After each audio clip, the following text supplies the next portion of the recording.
Bueno, Dale, ya, empezamos. No se oye, ¿no? ya. ¿Se oye? Sí, sí. Perfecto.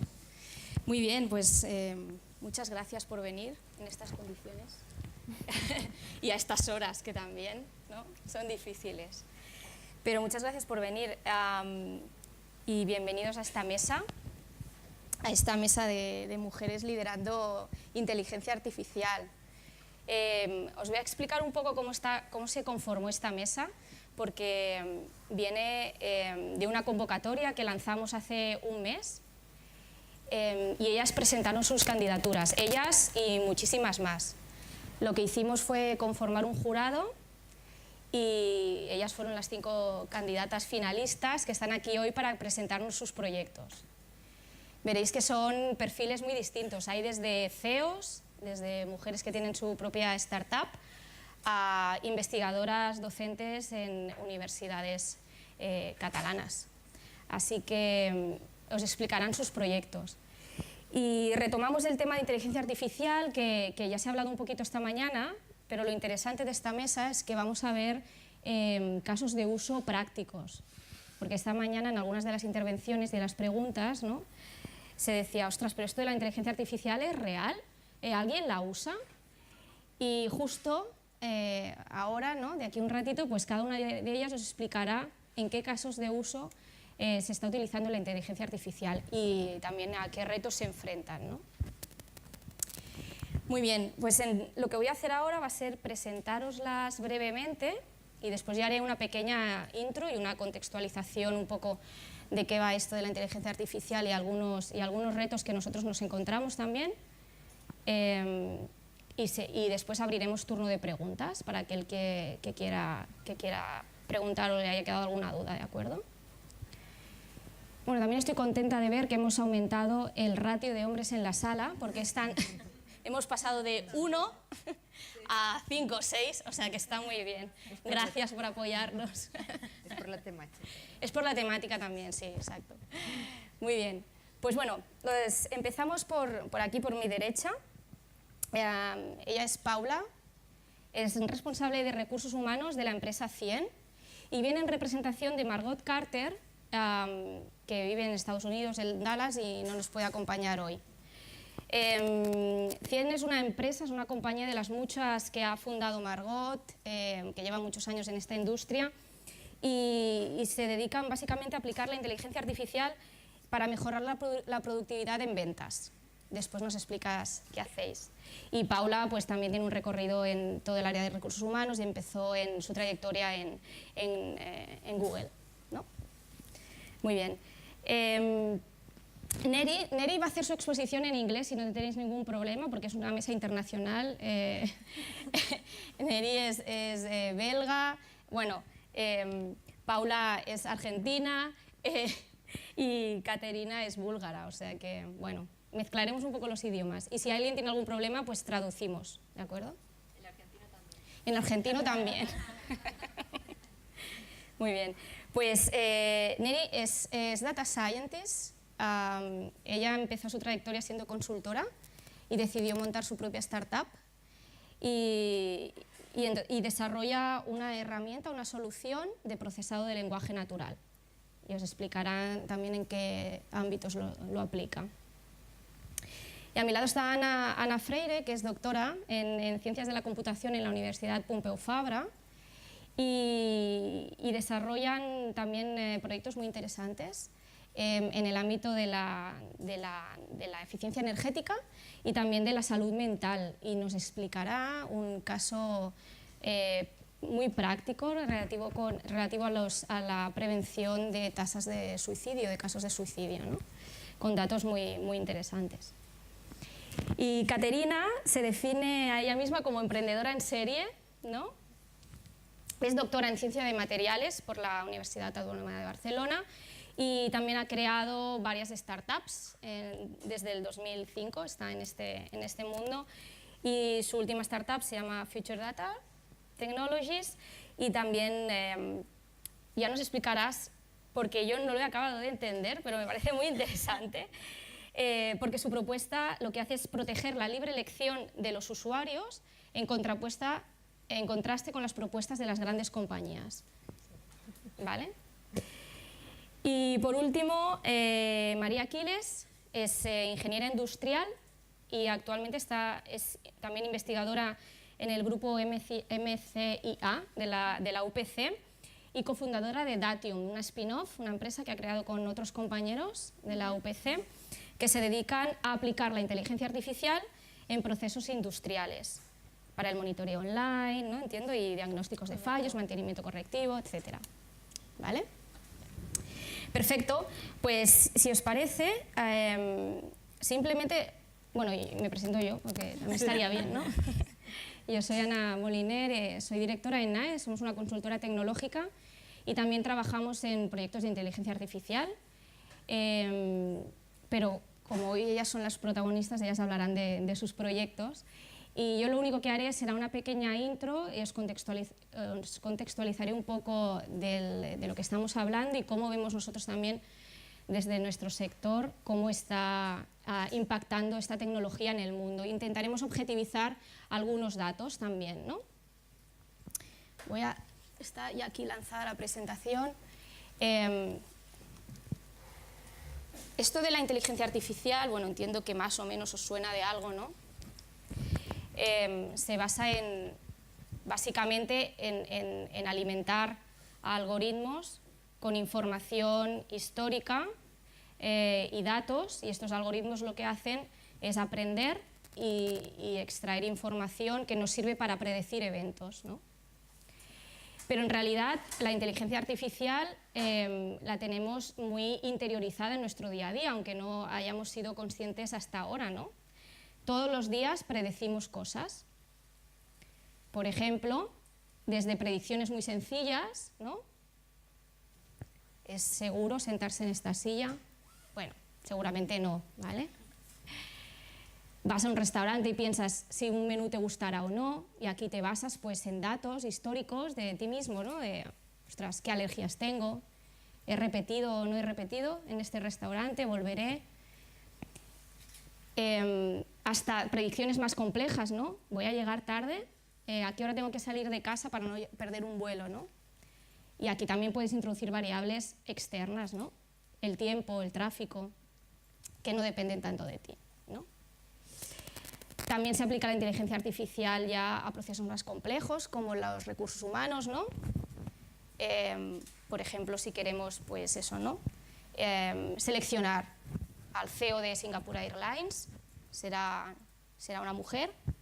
Ya os digo yo que tampoco hace falta inteligencia artificial para deducir que será complicado, ¿no? Pero bueno, al final también pues se usa pues para predecir ratios de rotación en las empresas, de gente que se quedará, que se marchará, gente que incluso si tendrá éxito en el puesto que va a desarrollar, ¿no? Aquí Paula también nos puede dar después más información, aunque esté un poco fuera del alcance. Y pasamos ahora un poco también a explicaros, ¿no? Si esto de la inteligencia artificial realmente pues lo va a petar, ¿no? Y va a ser pues lo que toda la industria cree que va a ser, ¿no? Que será una tecnología puntera, ¿no? En los próximos meses, porque esto está aquí ya. Hay una frase bastante conocida de Elon Musk, ¿no? Que dice que si no te subes al carro de la inteligencia artificial, pues tu competencia te va a machacar literalmente. Y esto está objetivizado con algunos datos que os presentamos aquí, ¿no? Por compañías que se dedican a hacer este tipo de estudios. Pues por ejemplo, Forrester, creo que son estos, ¿no? Dicen que las compañías que adopten inteligencia artificial en su día a día, pues sacarán pues, ventajas del orden de trillones, ¿no? A sus competidores. La inteligencia artificial también generará trillones de dólares en el negocio de cualquier sector y además recuperará muchas horas de productividad. Después hablaremos un poco de si la inteligencia artificial nos va a quitar los puestos de trabajo o no, ¿no? Ya os digo yo que no. Y después cómo va a crecer esta industria, ¿no? También IDC pues, dice que esta industria crecerá del orden de 70 billones de dólares en los próximos 2 años. Fijaros la diferencia con hace 5, ¿no? Y lo que nosotros también nos encontramos en el día a día es que existen, aunque a pesar de los pronósticos optimistas, existen algunas barreras que todavía no se han acabado de solucionar, ¿no? La primera es la falta de talento, la falta de especialistas y de científicos de datos. No existen tampoco, ahora empiezan a haber, ¿no?, más formaciones, más cursos en este sentido, pero hasta ahora pues era complicado. Y esto se une también a la falta de datos buenos, ¿no?, de un dataset histórico, de datos no sesgados, ¿no? Y aquí lo ligo con lo que hemos hablado esta mañana, ¿no?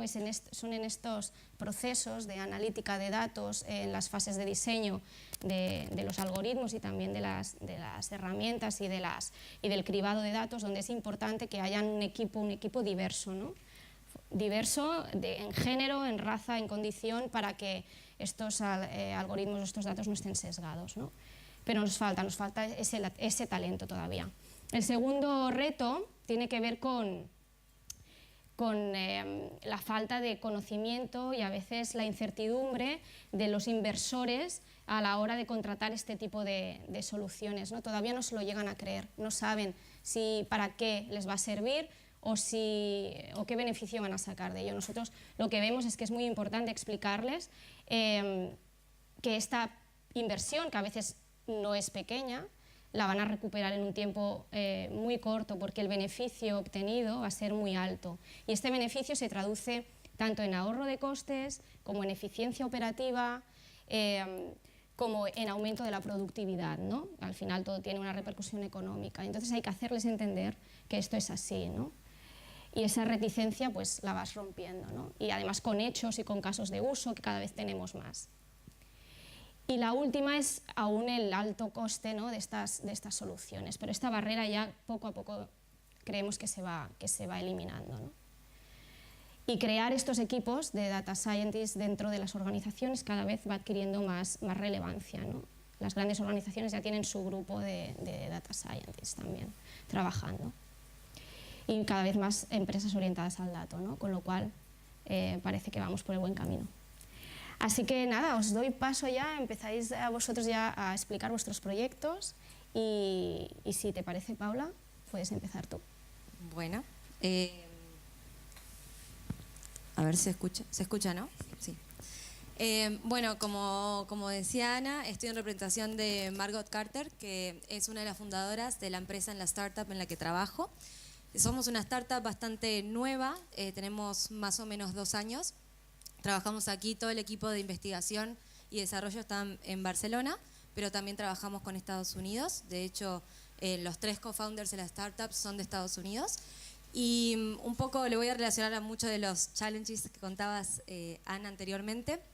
Nosotros lo que hacemos, somos una empresa que nos llamamos AI First. Estamos basados en inteligencia artificial y es un desafío para nosotros como empresa nueva pasar con este modelo que antes era una startup de software, que todo el mundo ya hoy en día, después de 10 años de empresa de software, ya tiene más o menos la idea de cómo se hace, a crear una empresa basada en inteligencia artificial. Es decir, no somos una empresa que nos estamos transformando en eso, sino que es la base de nuestro negocio. ¿Qué hacemos con la inteligencia artificial? Nuestra idea es ayudar a otras empresas, particularmente dentro de esas empresas, a los equipos de ventas, a que sean más productivos en lo que hacen. Básicamente tiene que ver con la parte de inteligencia artificial, como decíamos antes, el análisis de datos, y a partir de los datos a poder ayudar a la gente a que los comprenda y trabaje sobre ellos. Para explicarlo de una manera más o menos sencilla, de lo que se trata es de lo siguiente. Nosotros tenemos en cuenta 3 factores principales. El primero tiene que ver con el histórico de datos, como decíamos antes, que se basa en generar la inteligencia artificial. Cómo está funcionando al día de hoy ese equipo de ventas. Nosotros conectamos con un nuevo cliente y ellos nos comparten un montón de información de a quiénes están vendiendo, qué ventas funcionaron, qué no, cómo son los clientes, cuántas llamadas, por ejemplo, hizo una persona para poder lograr hacer ese negocio. Toda la información de todo lo que estuvieron haciendo en estos últimos años para cerrar esa venta y para trabajar con el equipo de ventas. Esa es nuestra primera base de datos, digamos. La segunda base de datos que tomamos, sin tener ya en cuenta a la empresa en sí, lo llamamos Seasonality. y tiene que ver más que nada con un poco el benchmark de esa industria en la que la empresa está trabajando. Nosotros particularmente trabajamos con empresas de tecnología también, porque tienen un modelo de negocio particular que hoy nos ayuda a simplificar esta base de datos. Y lo que tratamos de mirar y ayudarlos es a decir, por ejemplo, si es una empresa en Estados Unidos y está haciendo su planning de cuánto va a vender el año que viene. Digamos que es una empresa de Estados Unidos que está vendiendo también en Europa y digamos que sabe que en verano va a vender un poco menos, pero está queriendo vender en agosto en Barcelona. ¿Cuánto va a vender en agosto en Barcelona? 0. Están todos en la playa. Entonces es un poco enseñarle, digamos, tener esto en cuenta cuando estamos planificando las ventas que vamos a tener el año que viene. Es cruzando esta cantidad de datos, es decirle, esto es como funcionó antes, además esto está pasando a nivel industria.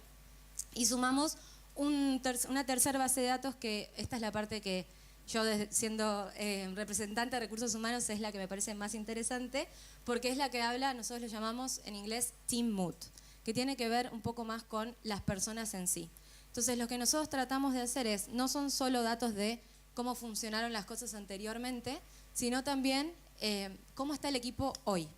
¿Qué hace que una venta sea exitosa? Y es la pregunta que, si alguno de ustedes trabaja o trabajó en ventas, va a ver que al gerente de ventas está todo el día pensando, ¿qué le pasa a mi equipo? ¿Cómo hago para motivar? ¿Qué está pasando ahí detrás? ¿Por qué no está vendiendo? ¿O por qué esta persona vende muchísimo más que esta otra persona? Entonces, lo que nosotros tratamos de hacer a través de recolección de datos, en este caso, por ejemplo, a través de encuestas automáticas, todo lo que generamos es a través de una app, que es lo que no comenté, que es una aplicación. Entonces, lo que tratamos de ver es un poco eso. La persona no está vendiendo porque no tiene idea del producto. En realidad lo que está faltando a mi equipo de ventas es enseñarles un poco más del producto, o lo que está faltando es esa relación entre el equipo de marketing y el equipo de ventas que no está funcionando. O lo que está faltando es, no sé, la relación con el jefe. Hay un problema ahí, hay un problema con el equipo. Entonces, lo que nosotros tratamos de hacer es, a través de estas 3 bases de datos, digamos, combinarlas y tratar de ayudar a la gente a decirle dónde está hoy, qué información ya tienen que no están contando y a dónde pueden ir si ajustan esas pequeñas cosas que es lo que está faltando. Eso es un poco lo que nosotros tratamos de hacer con nuestra aplicación. La idea es eso, por ejemplo, una empresa que es una pequeña startup como nosotros, el CEO o el gerente de ventas puede caminar la empresa y preguntarle a la gente cómo está.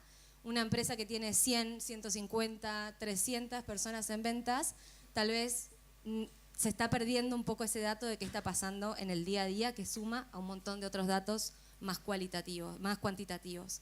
Entonces, eso es lo que tratamos de resolver al día de hoy, y esa es la empresa de producto, pero quiero añadir un par de cositas más de mi área de recursos humanos, porque me parece que es importante. Lo estuvimos hablando un poco en la mesa, se hablaba también en la mesa anterior de la importancia de quién está desarrollando este tipo de productos y cómo está compuesto el equipo.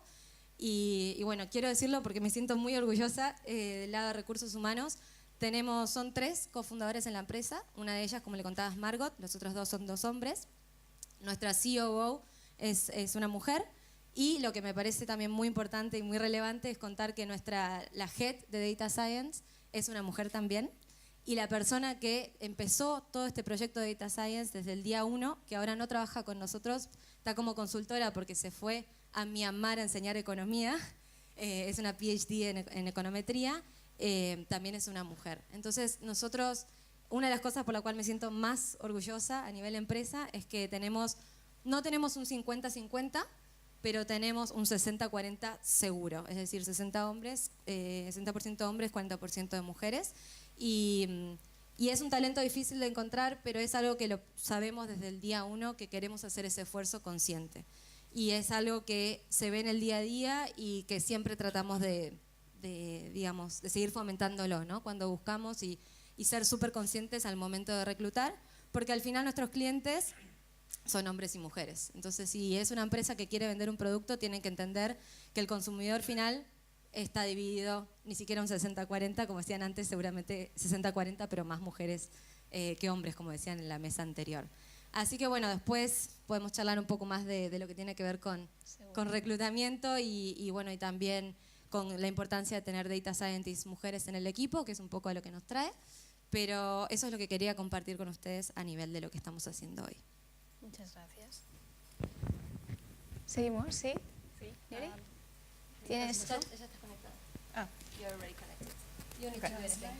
Yes, slides.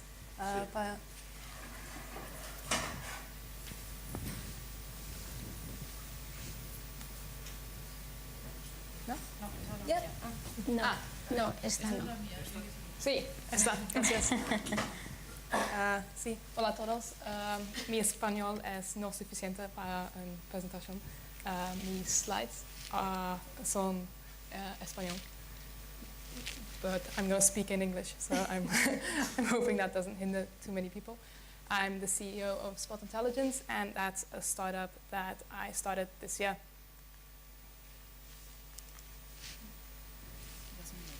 Oh, okay. Yes, so no company starts off to create a massive back office. For those who don't know what a back office is, it's the part of the organization that deals with the paperwork, the part that processes everything that is incoming, and as companies grow, their back offices also tend to grow. So this is not a goal of a company to have this, but every company somehow gets stuck with massive labor force processing paperwork just to support the basic organization. No, next, see. So the digital transformation of the back office has been going on for a very long time.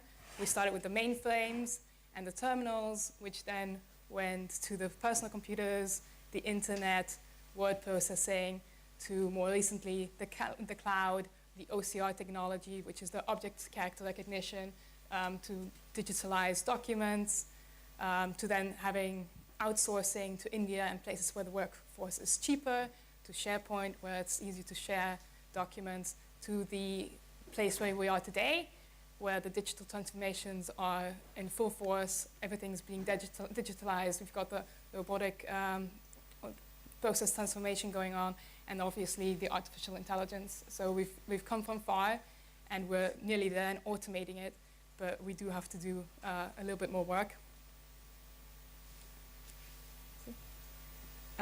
Yes, so in Europe, it is said that 12% of the digital transformation is being realized at this point in time. So 12% is very little in what is actually still possible.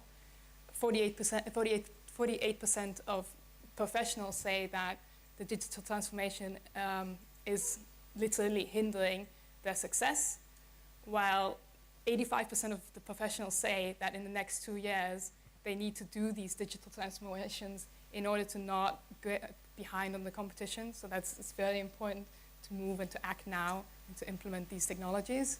Yeah, that's it. And every industry is also shifting. It's not just one industry, it's not just one company. Everybody needs to get on board and do these digital transformations. So every industry is involved. Everybody has data. Everybody needs to have personalized services as data that is, well, very specific to them.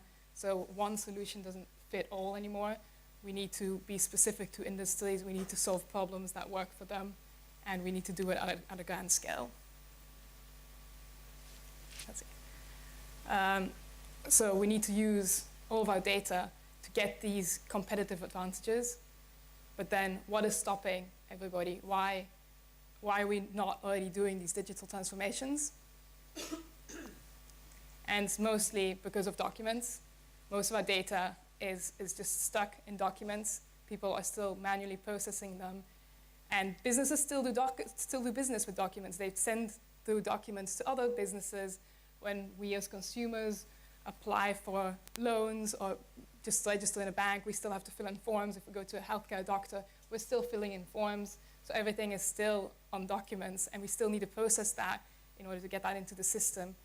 And a lot of data is just in file cabinets or being processed manually, and that is really limiting what we can do with our data. So our goal is to have our data instantly and personalized to us. That's it. And that's why I made Spot Intelligence, to solve this problem on a massive scale with artificial intelligence and deep learning and natural language processing. So we are at a stage where artificial intelligence can do so much more than just give personalized recommendations. We can understand documents just like humans can.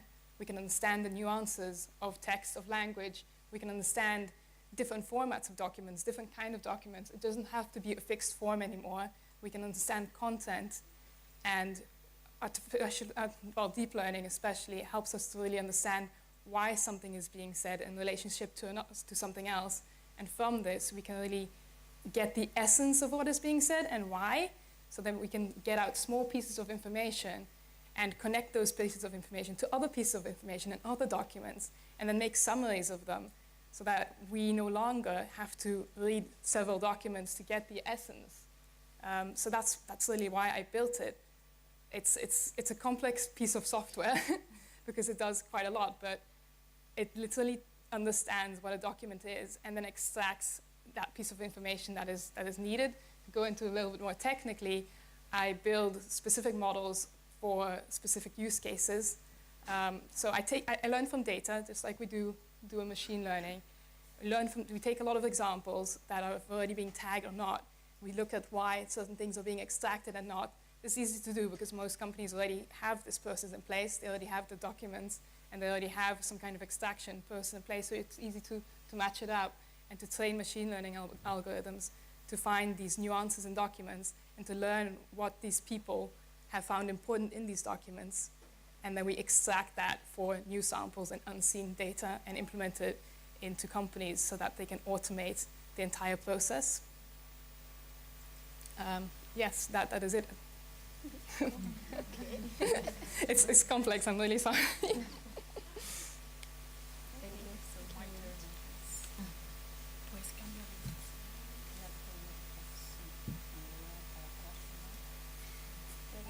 ¿No funciona esto?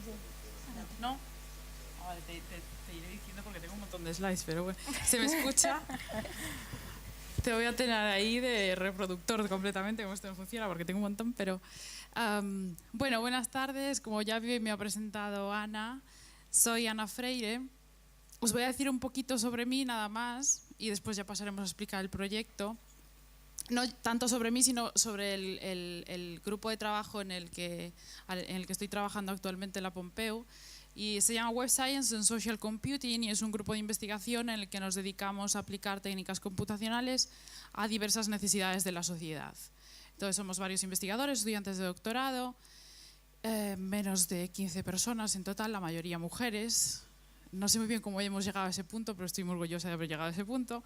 Y nos dedicamos a temáticas muy diversas. Por ejemplo, hay proyectos en los que aplicamos la inteligencia artificial para detectar dislexia en niños, muchas veces mediante juegos o mediante algo que ellos que no les resulte algo difícil de probar. Hay otros proyectos que están más dedicados al tema de sesgo y de diversidad. Otros proyectos están más orientados a temas políticos, analizando redes sociales. Tenemos algunos proyectos en colaboración con hospitales en los que analizamos datos para estudiar más a fondo enfermedades como la esclerosis múltiple. Y el proyecto que os voy a presentar en particular no es el más divertido. De hecho, cada vez que yo estoy trabajando en él, después de 1 hora y media tengo que parar y dedicarme a otra cosa porque encuentras algunas temáticas que son un poco complicadas. Este proyecto se llama STOP y su objetivo principal es la prevención de suicidios en redes sociales. Y vosotros decís, ¿por qué vosotros que no sois psicólogos os dedicáis a esto, ¿no? Bueno, pues porque vimos las cifras y las cifras actuales a nivel mundial son las que veis aquí en la pantalla. No sé si las podéis ver, os estoy tapando yo parte de ellas, pero bueno, os las digo de palabra. 800.000 personas aproximadamente mueren debido al suicidio cada año. Esto significa que cada 40 segundos hay un nuevo suicidio y ya ha llegado a ser la segunda causa de muerte entre jóvenes entre 15 y 29 años. O sea, estas cifras son espantosas y realmente se está haciendo muy poco por la prevención del suicidio. Sigue siendo un tabú en nuestra sociedad. Ana, si sí. me permites, también hubo una cifra que a mí me impactó y Sí. es que la cifra de suicidios dobla a la de accidentes de tráfico. Exacto, es lo que comento justo en esta slide. Ah, vale. Te anticipaste. La inteligencia natural. La inteligencia natural. en esta slide, que no sé si también os tapo, pero bueno, efectivamente es lo que dice Ana. El número de muertes causadas por suicidio dobla, más del doble, del número de muertes causadas por accidentes de tráfico. Habitualmente en España, y apuesto en otros países también, vemos muchas campañas publicitarias para disminuir el número de accidentes de tráfico. Pues reduce la velocidad, no consumas bebidas alcohólicas si vas a conducir, pero vemos algo en contra del suicidio. No vemos a nada. Últimamente se está moviendo un poco. He visto la semana pasada alguna carrera que se hacía para visibilizar este tema, ¿no? Dejar de tener este tema como algo tabú. Pero como veis, además, la tendencia... Uy, perdón, vamos atrás. Sí, la tendencia de los accidentes de tráfico ha ido decreciendo. Algo por lo que estamos todos muy contentos, ¿no?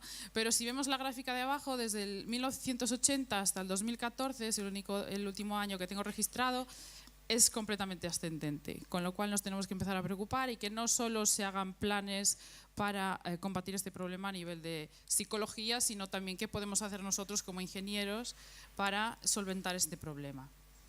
Bien, seguimos. Sabemos que el 90% de los suicidios se pueden atribuir a enfermedades mentales, siendo la depresión la más habitual, pero no es la única. Hay otras situaciones, otras enfermedades mentales, o casos como anorexia, que también a veces están relacionadas con el suicidio. Además, hay estudios previos que nos han demostrado que la gente con este tipo de problemas tiende a expresarse en redes sociales. A veces es porque su entorno social real son más cerrados, pero sin embargo, delante de un ordenador tienen esa fuerza para expresarse porque no se sienten evaluados, a veces tienen incluso un perfil anónimo y pues se expresan de una manera mucho más abierta. Aquí tenemos un ejemplo de 2 tweets anónimos de personas que este fue su último tweet que publicaron. Entonces, sí encontramos mucho contenido online de gente que escribe frases que a nosotros nos podrían ayudar a entender que a lo mejor esta persona está sufriendo algún problema y que necesita ayuda. Y en muchas ocasiones no se está haciendo nada por evitar esto. Entonces es cuando decidimos investigar sobre este tema y tenemos varias líneas de investigación abiertas. La primera es detectar depresión en redes sociales, pero además no solo detectarlos como hacemos a veces en algunos problemas de inteligencia artificial, algunos problemas de clasificación, que simplemente intentamos detectar si una persona pues, tiene una tendencia depresiva o no, sino intentar hacerlo lo antes posible, es lo que llamamos early risk. Hay unas nuevas medidas ahora de inteligencia artificial, aparte de las medidas habituales que conocemos de evaluación, como son la precision y la recall, que seguramente que os suenan a muchos de vosotros. Ahora se están haciendo nuevas medidas para precisamente tratar estos datos en tiempo real, de manera que estas medidas penalicen cuántos mensajes tardamos nosotros en procesar hasta que clasificamos a una persona como depresiva o no, como anoréxica o no. Bien, entre estas líneas de trabajo hay un proceso que es más o menos común, independientemente de la red social que estemos tratando, y que os voy a resumir en las 2 próximas slides, de manera muy sencilla. Lo que hacemos generalmente es recolectar tweets o posts de otras redes sociales, como puede ser Reddit. Una vez que tenemos recolectadas toda esta información, siempre de datos públicos, obviamente no podemos acceder a datos privados, es decir, si una persona tiene su perfil privado, ahí no podemos entrar. Y de estos tweets extraemos información. ¿Qué información extraemos? Muchas veces nos las dicen los psicólogos. Los psicólogos nos pueden comentar que la gente con tendencia a depresión suele tener más problemas de insomnio, entonces que es posible que su patrón de sueño no sea tan regular como una persona sana. Esto se traduce en que probablemente de noche postee más en redes sociales. Entonces nosotros recogemos también esa frecuencia de posteo, recogemos qué palabras usa, las imágenes que está posteando, si son más en blanco y negro, si son de un objeto, si son de fiesta, depende qué tipo de imagen sea, la longitud del texto, diversas características que nosotros llamamos features, y después todo esto lo procesa manualmente psicólogos. Para poder entrenar un sistema, primero necesitamos una evaluación manual por parte de un psicólogo que diga, pues este perfil puede ser de este tipo o no, puede ser depresivo o no, o puede ser una persona anoréxica o no. Cuando tenemos todo esto etiquetado es cuando ya se lo pasamos a nuestro sistema. Y entonces en nuestro sistema le pasamos solamente parte de este conjunto de datos y el sistema va aprendiendo solo va extrayendo conclusiones que son comunes a las personas que tienen un problema o comunes a las personas que son sanas.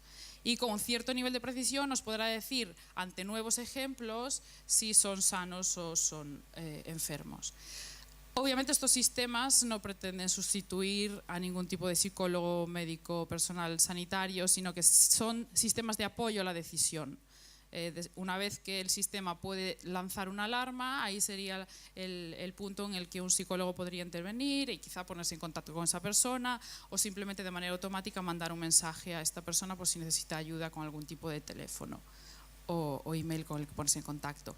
Tenemos 2 líneas de trabajo nuevas en las que combinamos no solo el texto, pero también las imágenes en Instagram, porque sabéis que ahora las redes sociales, algunas redes sociales como Instagram, la mayor parte de la información ya no viene en el texto, que viene en forma de imagen, entonces también nos estamos centrando en esto. Y esto lo hacemos en colaboración con el Centro de Visión por Computador de aquí de Cataluña. Y después también tenemos otra línea que es no solo detectar a las personas que son víctimas o bien de depresión, de anorexia o que tienen tendencias suicidas, sino también detectar las personas que están promoviendo el suicidio, que hay muchas, aunque penséis que no. A veces me preguntan, pero si la gente ¿cómo va a promover esto en las redes sociales? Si echáis un vistazo, aunque no lo recomiendo porque a veces se encuentran cosas muy desagradables, podéis ver que realmente hay gente que está promoviendo esto. Un ejemplo, Reddit es una red social en la que la gente postea sobre temas diversos y el resto de usuarios pueden comentar y se generan hilos de discusión.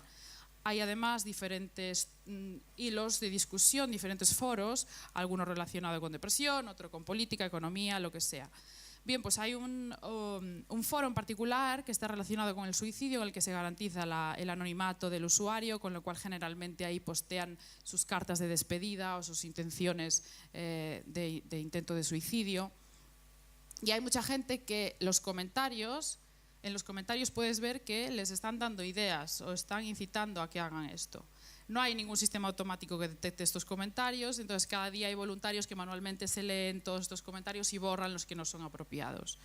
Entonces, obviamente, algo automático sería crucial para que estas personas que están en una situación pues, de debilidad, que no lleguen a hacer caso a este tipo de comentarios. Nada, aquí esto es muy científico, las contribuciones que hemos hecho durante estos años, durante este año y pocos meses que llevamos trabajando en este proyecto. Estos son nuestros colaboradores, la mayor parte de nuestros colaboradores externos son psiquiatras o psicólogos, que los necesitamos siempre. Y esta es, como podéis ver, una investigación multidisciplinar que involucra ingenieros de datos, analistas de datos, doctores, psicólogos, psiquiatras, y esto a veces es complicado de hacer porque muchas veces no hablamos el mismo idioma. Entonces es uno de los grandes retos de este proyecto. Y creo que no me queda ninguna slide más. No. Aquí tenéis también la URL del proyecto por si queréis echarle un vistazo. Y nada más. No sé si me he excedido de tiempo. No, vamos. Bien. Bueno, ahí. Bien. Pero bueno, vamos bien. Bueno, sí. Muchas gracias. Sí, es un tema duro, pero yo creo que con la conclusión que nos tenemos que quedar, ¿no?, es que al final la tecnología y la inteligencia artificial en este caso nos puede ayudar a prevenir, ¿no? Y al final tienen también un fin social, ¿no? Y al final... Está claro. Sí. Y hay muy poco que se esté desarrollando hoy en día con respecto a esto.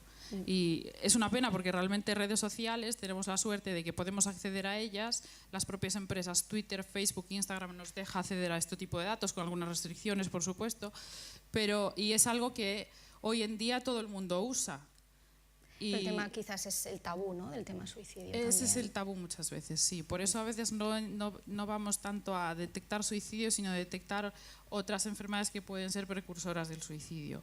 Por eso nos centramos muchas veces en anorexia, en depresión. El tema anorexia además es algo que en redes sociales se trata de un modo muy especial porque incluso en los foros de anorexia utilizan palabras clave entre ellas generalmente porque suelen ser mujeres que nosotros podemos identificar como claves para detectar que esta persona pues sí es un caso positivo. Pero sí tenemos que explotar eso de alguna manera y manualmente es imposible. Claro. Genial. Bueno, Caterina nos ha pedido intervenir en el último lugar, así que si quieres, María. Sí. Yo tenía presentación también. Esto no funciona, ¿no? Creo que no. Bueno, Prueba. le voy indicando. No sé. Sí, en analógico. No, en es la presentación. Es una presentación.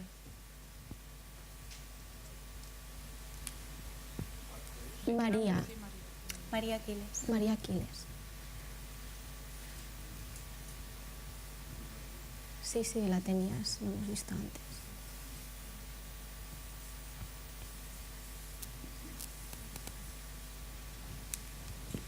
Me acerco, mira. Sí, la tenía, era la primera, creo. A ver, a pisar. ¿Sí? ¿Listo? Están PPT y ya. Después, Bueno, mientras me voy presentando, soy María Aquiles, como bien me han presentado. Soy ingeniera industrial, pero actualmente llevo un tiempo trabajando en inteligencia artificial en un equipo de investigación de la UPC, en MECIA. Y yo, junto con 3 compañeros más, hemos decidido fundar Datium, que es una empresa que se dedica a dar soluciones a industrias, soluciones de monitorización inteligente mediante algoritmos basados en inteligencia artificial, y hacemos todo lo que es minería de datos. ¿Vale? ¿Puedo pasar ahora? Sí. Vale, aquí, como os he comentado, Datium es una spin-off que surge del mismo grupo de investigación del que nosotros ya venimos trabajando, y es un poco para poder profesionalizar toda esta tecnología desarrollada desde el grupo de investigación. Los fundadores de Datium somos 4. Uno es profesor de universidad, 2 data scientists y yo.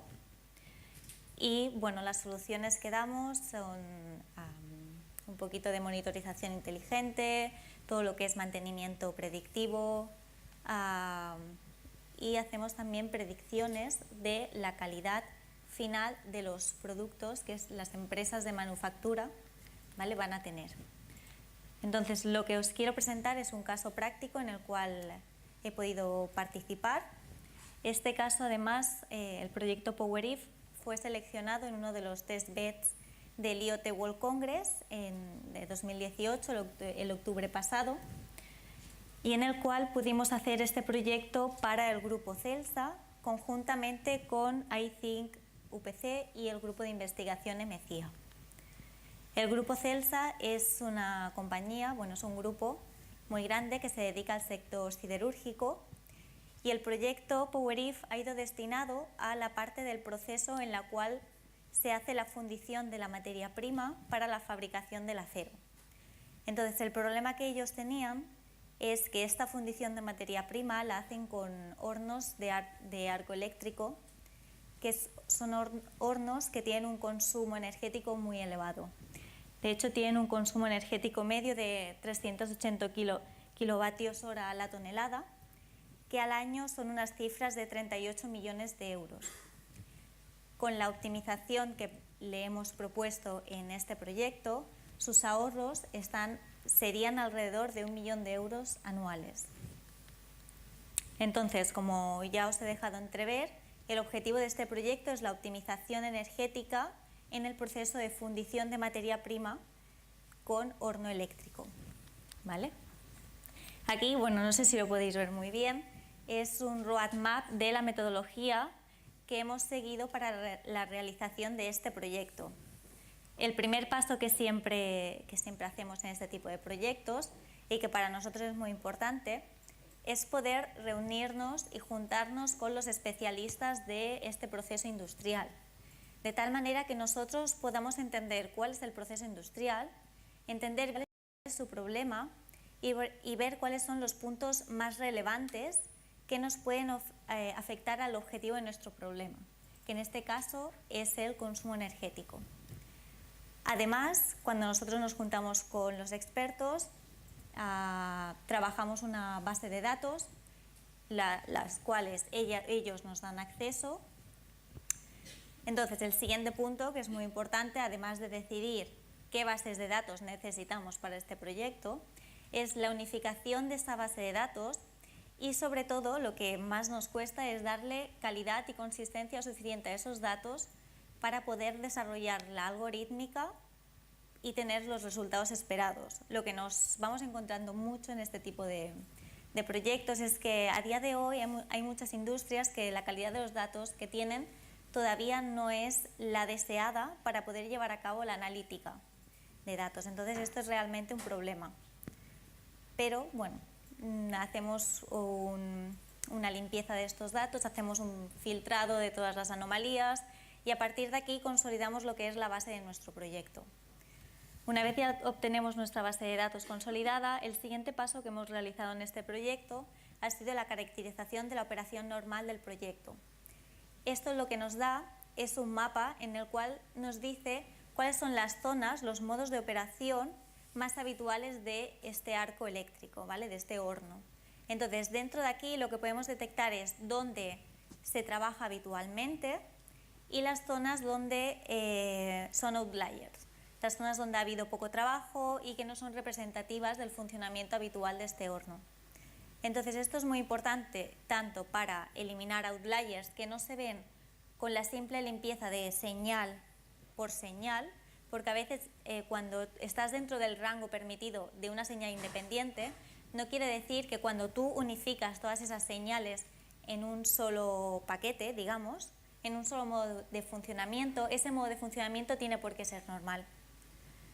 Entonces lo que hacemos es hacer esta limpieza y además nos interesan mucho las zonas que tienen la misma operativa y aún y así dentro de esa zona con la misma operativa encontramos consumos elevados y consumos bajos de este horno. Y eso es lo que vamos a analizar en la siguiente etapa. La siguiente etapa lo que se analiza es todas las subsecciones de este proceso industrial de fundición de chatarra para la creación de acero. Se divide en diferentes subsecciones.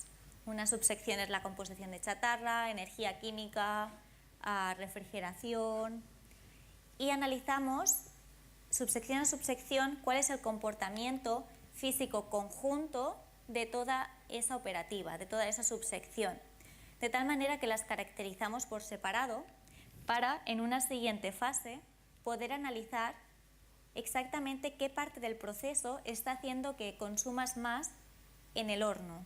¿Y por qué? Esto lo que nos permite es saber qué variables te están afectando a un consumo mayor y poder trabajar en los rangos adecuados para no tener este consumo. Entonces lo que nos da es el último punto, que son mapas de riesgo, de afectación, que nos dice que si trabajamos en ciertas zonas tenemos riesgos de consumos elevados. ¿Vale? Si pasas diapositiva, todo este proyecto lo que se reduce, lo que se entrega al cliente, es una pequeña aplicación en la cual podemos ver las diferentes subsecciones de todo el proceso y podemos ver unos mapas. Estos mapas están pintados en colores rojos y amarillos, las zonas en las cuales, los modos de operación en los cuales si estamos trabajando vamos a tener un consumo elevado.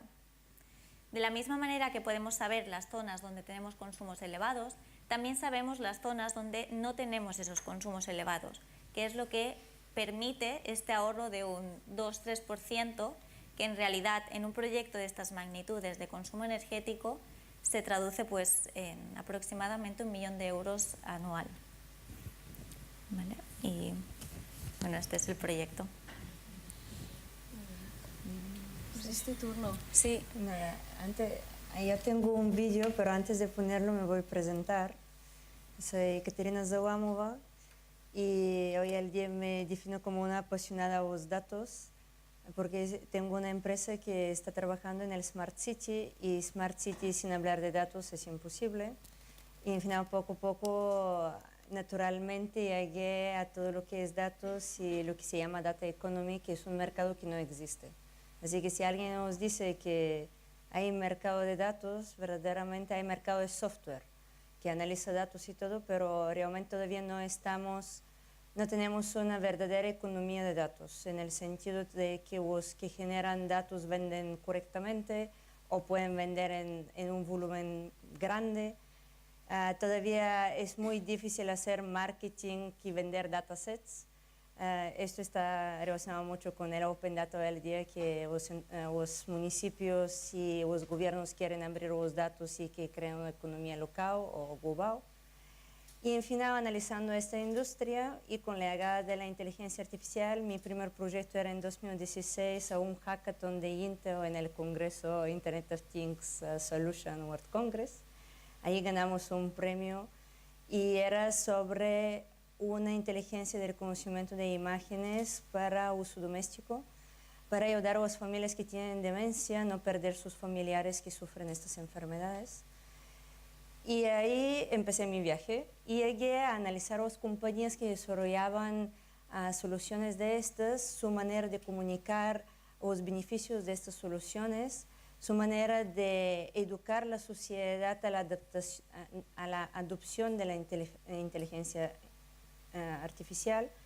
Y esto me llevó a lo que hoy en día tengo una startup fundada este año con 2 socios más y a mi visión de futuro con la inteligencia artificial, porque a nuestra estimación de estudio de mercado a la velocidad de adopción de esta tecnología es que viviremos y la tendremos tan asumida en nuestra sociedad, en nuestra vida diaria, a nivel de cómo tenemos asumido hoy el día el móvil.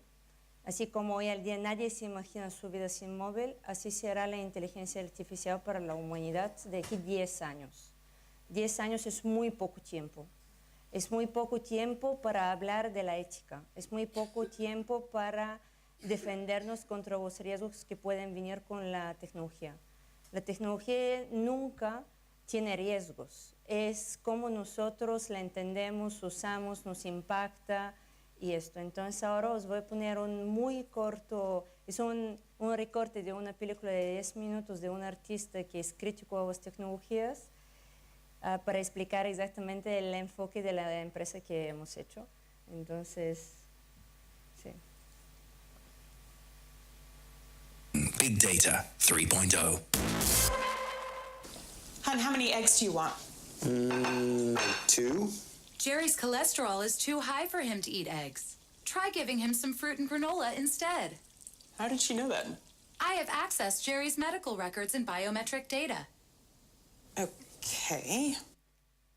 So, aquí lo que veis es un caso típico del uso que se promueve de la inteligencia artificial que nos va a ayudar mucho a prevención de salud.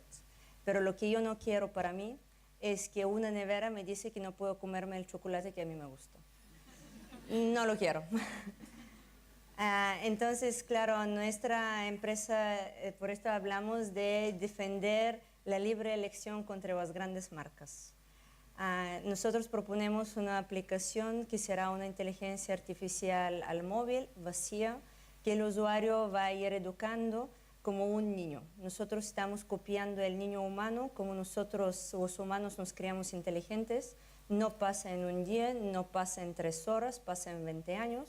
Y creemos que es la correcta manera de desarrollar inteligencia. Y nuestra empresa está copiando este desarrollo, así que al usuario le proponemos que adopte un niño electrónico y se lo eduque para su uso. En este sentido, nosotros también enfocamos el tema del trabajo. Nos dicen que la inteligencia artificial va a quitar trabajos y a mí me gustaría que me quite mi trabajo, pero me mantiene mi sueldo. En este sentido, quiero decir que este niño electrónico me lo puede educar en mi perfil profesional y ofrecerlo al mercado laboral y cobrarle su sueldo y vivir la vida. Porque la inteligencia artificial no necesita el sueldo. Para nosotros esto es un punto muy importante porque ahora las grandes marcas como Google, Amazon y IBM, con IBM Watch, ellos quieren ofrecer a las empresas grandes, medianas y más pequeñas una única inteligencia artificial que les va a gestionar la empresa. Esto es una pregunta, un problema bastante complejo de resolver a nivel de matemática. Nosotros decimos, esto no es necesario, porque además lo que hará para las empresas clientes de este software es que les va a limitar a las elecciones, solo a las funcionalidades que han conseguido estas marcas. Entonces yo como empresario a la hora de comprar, probablemente tendré muchos problemas de adopción de este software. Así que si yo puedo tener una variedad de software basado al perfil profesional de cada uno de nosotros, que somos únicos, como cliente tendré una gran variedad de posibilidades de este software para mi manejo y mis necesidades. En este sentido, en nuestra empresa visionamos un LinkedIn de la inteligencia artificial y la primera academia para la inteligencia artificial, donde para vuestros niños electrónicos podréis descargar cursos de matemática, física, ingeniería, lo que necesitáis para poder educarlo. Y con esto acabo. Perfecto. Tenemos 2 minutos para hacer alguna pregunta, porque creo que los temas que han salido son suficientemente interesantes. ¿Tenéis preguntas? Podemos hacerlas quizás seguidas y las respondemos a la vez y así tardamos menos. Hola, buenas. Le quería hacer la pregunta a ti. Sí, Ana, perdona. Me resulta muy interesante el proyecto que has contado, pero veo que aquí se juntan varios temas, no solo el tecnológico, ¿no? Ahí ya unimos un tema social, de instituciones, de capacidad de reacción, ¿no? Hacia las deducciones que haga el software o el análisis. No sé si habéis llegado hasta ese punto, porque entiendo que cuando detectáis que una persona va a suicidarse, no sé qué desencadenantes hay ahí, ¿no? Me resulta muy curioso, o sea, me da mucha curiosidad saber con qué instituciones estáis trabajando o si simplemente estáis orientados al tema tecnológico, porque es uno de los ejemplos, como tantos otros que van a surgir, que a pesar de que la gente publica su estado de ánimo, es como entrar en su intimidad más profunda, ¿no? Entonces entiendo que otros temas como pues detección de los acosadores y tal, ahí pues contactas con la policía, punto, y ellos actúan, pero en este caso, ¿cómo es el protocolo? Es cierto, totalmente. Esto, ¿se me escucha? Sí.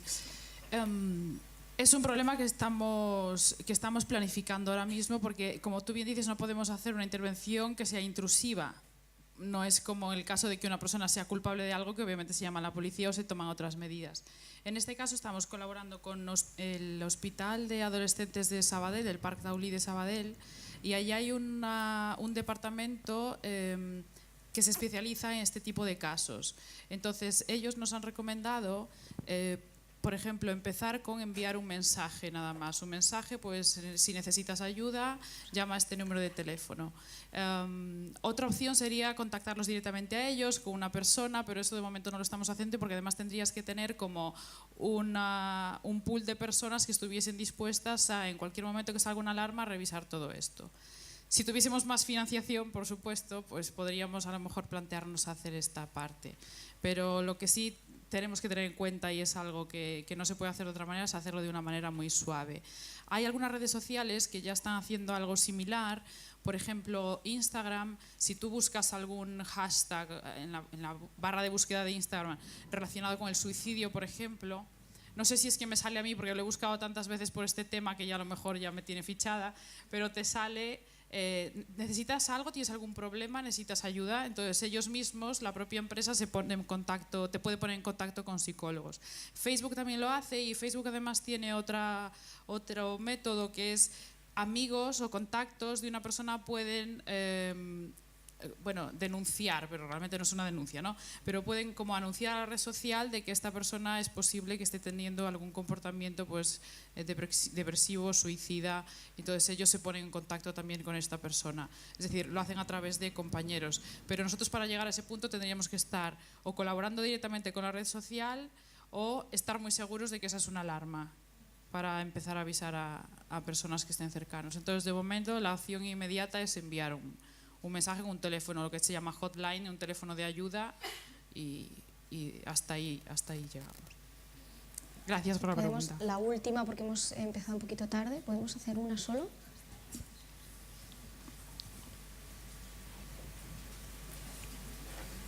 Sí. Hay muchas, sí. Voy a preguntar algo en inglés, si posible. Neri, can you give a specific example of what your product will be used for, if any type of company can use it, or if there are any restrictions? Absolutely. It's the one that.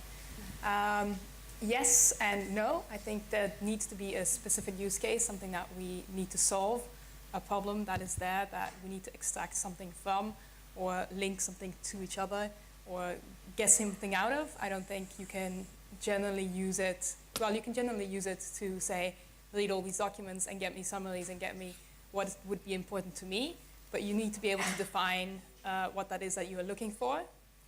We're not at the stage yet where we can just say, we'll just predict what you need.